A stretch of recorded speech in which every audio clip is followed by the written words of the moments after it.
విద్యలోనే ఇప్పటికే ఎంతో పేరు ప్రఖ్యాతులుగాంచిన తిరుమల అధినేత ఇప్పుడు సాయం చేసే విషయంలో కూడా అంతకు మించి ఉన్నారనడానికి ఒక ఉదాహరణ.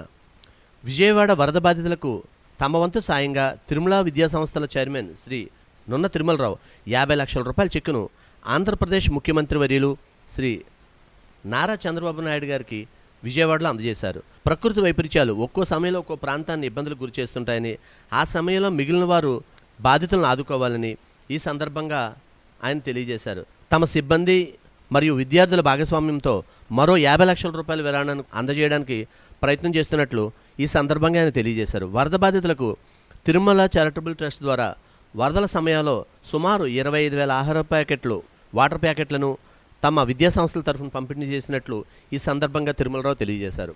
ఈ విషయాన్ని ముఖ్యమంత్రి నారా చంద్రబాబు నాయుడు స్వయంగా ఆయనే ట్విట్టర్లో పోస్ట్ చేయడం కూడా ఒక విషయంగా చెప్పుకోవచ్చు.